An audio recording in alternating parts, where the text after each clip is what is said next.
ሁሌም እንደምንለው ይህ ታሪክም ችግር ያለበት ታሪክ ነው። Does the CIA listen through our phones and laptop cameras? Yes. They can take over your smart television and turn the speaker into a microphone. What did the CIA actually do? ይህ ቪዲዮ ማየት ሲጀምሩ ላይክ ማለት እንዳትረሱ፣ ሰብስክራይብ በተንዋንም ተጫኑ። ቲቪያችሁ እኮ ጠፍቷል፣ ግን ደግሞ ድምጽ ሪከርድ እያደረገ ነው። ስልካችሁም እንደዚሁ እየተጠቀማችሁበት ካሜራው እየቀረጻችሁ ነው። አሁን እዚህ ፓርት ላይ ልብ ብላችሁ እንድታደምጡ ይፈልጋለሁ። እንደዚህ እያደረገ መረጃ የሚያሰባስቡ ማን ነው? የዚህ ሁሉ ተንኮል ጠንሳሽና ባለቤት ደግሞ CIA ነው፣ Central Intelligence Agency. I'm a former CIA counterterrorism officer. ግን የCIA ሚስጥር ሊያጋልጥ የቻለው ሰው ደግሞ ማን ነው? Hello, I'm John Kiriakou. ይህ ሰው መንግስት በሚስጥር ሲሰራው የነበረውን ስራ በአንድ ኢንተርቪው ያጋለጠ ሰው ነው። በየሳምንቱ መንግስት የሚያስገድላቸው ሰዎች እንዳሉ፣ ስልካችን በምናወራበት ሰዓት እንኳን ማዳመጥ የሚችሉ፣ የቲቪያችን ስፒከር ሳይቀር ወደ ማይክነት ተቀይሮ ድምፃችንን ሪከርድ አድርጎ መረጃ ወደ እነሱ ማስተላለፍ የሚችሉ የቀድሞ የሲአይኤ ኦፊሰርና መረጃ ነጋሪ እንድንሰማው የማይፈልጉትን ሚስጥሮች አጋልጧል። የእውነተኛ የመንግስት ሂትመን ወይም ደግሞ ቅጥር ነፍሰ ገዳዮች የሆኑ ሰዎች በየሳምንቱ መገደል ያለባቸው ሰዎች ሊስት ያወጣሉ። ይህ የተናገረው ነገር ደግሞ ቀጥታ ከፊልም ኮርጆት አይደለም። እሱ ሲአይኤ ውስጥ በሚሰራበት ጊዜ የተፈጠረና ያጋጠመው ነገር። ይህ ሰው ጆን ኪሪያኩ ይባላል። በመካከለኛው ምስራቅ ውስጥ ስራዎችን ሲሰራ ከነበረው የ14 ዓመት የሲአይኤ አርበኛ ቢንላደንን አድኖ ለመግደል መረጃ ሲያሰባስብ የነበረ ሰው ነው። ከዛ በኋላ ነበረ ሲአይኤ ውስጥ ይካሄዱ የነበሩ በጣም ጭካኔ የተሞላባቸው ስራዎች ሚስጥር በመዘግዘኩ ምክንያት አንድ ጨለማ ክፍል ውስጥ ያስገቡታል። ጆን ኪሪያኩም በዚህ ኢንተርቪው ቀርቦ ብዙ የውስጥ ሰዎች ወይም ደግሞ ሲአይኤ ውስጥ ይሰሩ የነበሩትን ሰዎች በጭራሽ የማይነኳቸውን ጥያቄዎች ሲመልስ ነው የታየው። ግን ደግሞ ጆን ኪሪያኩ እዚህ ፓርት ላይ የሚነግረንን ነገር ሁሉ የሲአይኤ ተንኮል እንደሆነ እንድንጠራጠርም ያደርጋል። ምክንያቱም መረጃና ሚስጥር ያወጣ ሰው እንደሚገደል ነገር።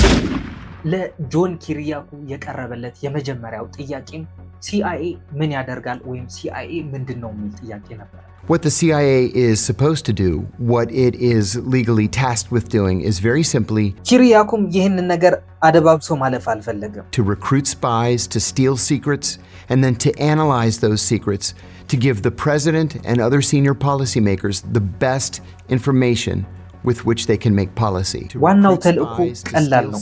ሰላዮችን መቅጠር፣ ሚስጥሮችን መስረቅና ለፕሬዚዳንቱ መረጃ መተንተን። The best information with which they can make policy. The CIA does whatever the president ግን እዚህ ፓርት ላይ ደግሞ ጠቆር ያለ ጎን ስውር እርምጃ የሚባል ይህ ማለት መንግስታት ማፍረስ ወይም ደግሞ ሰዎችን መግደል ማለት ነው። ይህ ነገር የሚወሰነው ግን ፕሬዚደንቱ ማን ነው በሚለው። ምክንያቱም ብዙ ጊዜ የውጭ ሀገር ሚዲያዎች ለመቆጣጠር የሚፈጥሩት የሐሰት መረጃ ስላለ ነው። ሲአይኤ ለስለላ የሚሆኑትን ሰዎች ሲመለምል እንዴት ነው የሚመርጣቸው ተብሎ ሲጠየቅ የመለሰው መልስ ደግሞ ይህ ነበር። How does the CIA recruit spies in foreign countries? የሲአይኤ ኦፊሰሮች ሰላዮች ሲመርጡ ልባቸው የደነደነ የጨካኝነት ባህሪ ያለባቸው ግን ደግሞ በተፈለገ ሰዓት ሕግና ትዕዛዛትን የሚያከብሩ ምህረት በሚያስፈልገው ሰዓት ደግሞ ምህረት ማሳየት የሚችሉ ሰዎች ነው የሚመርጠው።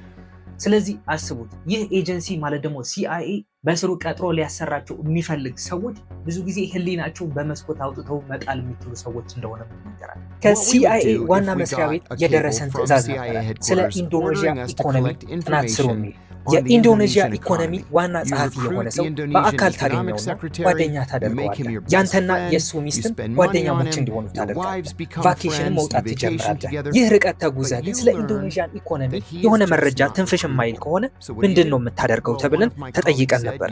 አንዱ የስራ ባልደረባዬ የሰጠው መልስም በዚህ መንገድ ለ6 ወር እንቀጥላለን፣ ከሰራ ይሰራል፣ ካልሰራ ግን ኬዙን መዝጋት ይኖርብናል። ወደ ኢንዶኔዥያ ኤምባሲ ራሳችን ገብተን መረጃውን እንሰርቋለን ስለው ኢንስትራክተሪን በዛን ሰዓት በጣም ጥሩ ሐሳብ ነው አለ። ጆን ከተጠቀመባቸው በጣም ጥሩ የሆኑ የስለላ ቴክኖሎጂዎች ደግሞ የሚገርመው በዝቅተኛ ዋጋ ከአማዞን የተገዙ ናቸው።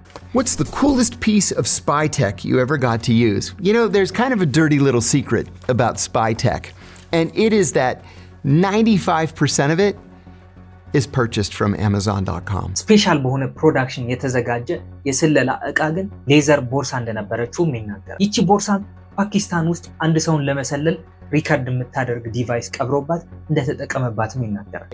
ፓኪስታን ውስጥ ወደሚገኝ አንድ የሰፈር ገበያ ሄጄ ነው ይህንን ሌዘር ቦርሳ የገዛሁት። ዋጋው ወደ $10 ገደማ ሳይሆን አይቀርም። ከዚያም በ3 ቀናት ውስጥ አንዱ የቴክኒክ መኮንናችን የሻንጣውን ስፌት በመፍታት በሻንጣው ዙሪያ በሙሉ ሽቦ ቀበረበት። ይህም እንደ ድምፅ መቅጃ የሚያገለግል ነበር።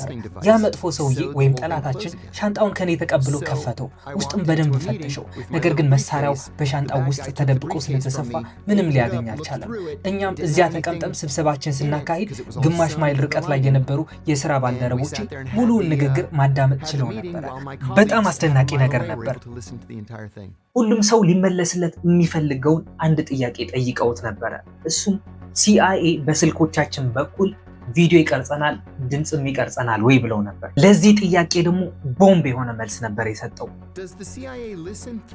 ይህንን ለመናገር እጠላለሁ፣ ነገር ግን በ2017 CIA ቮልት 7 ብሎ የጠራው ከፍተኛ የሰነዶች መለቀቅ ተከስቶ ነበረ። አንድ የሲአይኤ የቴክኖሎጂ መሐንዲስ በርካታ ጊጋባይት የሚመዘኑ ሰነዶች አውጥቶባቸዋል። እሱ የነገረን ነገር ቢኖር አንደኛ ሲአይኤ የማንኛውንም ሰው ማንኛውንም መረጃ መጥለፍ እንደሚችል ነው። ሁለተኛ በመኪናው ውስጥ ባለው ኮምፒውተር አማካኝነት መኪናውን ከርቀት መቆጣጠር ይችላሉ። ለምን? ከመንገድ ወጥተው በድልድይ ላይ እንዲጋጩ ወይም ዛፍ ላይ እንዲጋጩ ለማድረግ ነው።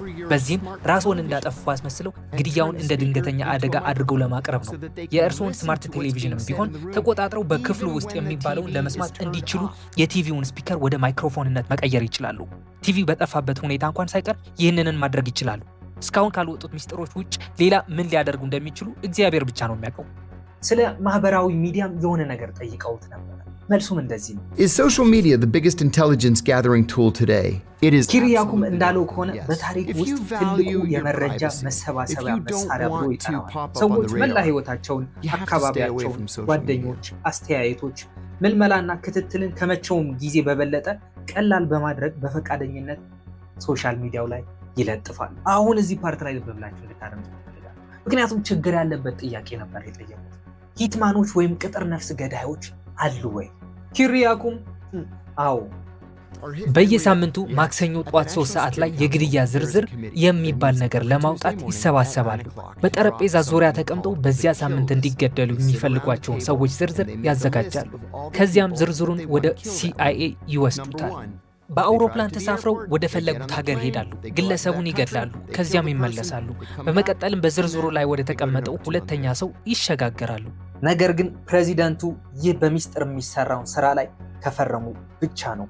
እናም በየሳምንቱ ለዓመታት ያክል እየተከሰተ ያለውን ያልታወቀ የሰዎች ግድያ CIA እንዳከናወነውም ይናገራል። እናም እነዚህ ሰዎችን ባጭሩ ሲገልጻቸው ጠዋት ለቡና ከተቀጣጠሩ በኋላ እዛ የሚገደሉ ሰዎች ሊስ አዘጋጅተው እንዲገደሉ ካደረጉ ሌሊት ደግሞ መልሰው እንደ ሕፃን ለጥ ብለው መተኛት። Can the CIA make someone disappear? CIA ሰዎች ካለ ኮቴ እንዲጠፉ ማድረግ ይችላል? አዎ፣ በእርግጥ ይችላሉ።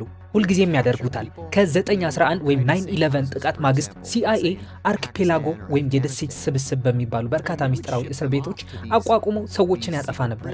ለምሳሌ በፓኪስታን ወይም በአፍጋኒስታን የሚገኙ የአልቃይዳ መደበቂያዎች ውስጥ ሰዎችን እንይዝና ወደ እነዚህ ሚስጥራዊ እስር ቤቶች እንልካቸዋለን።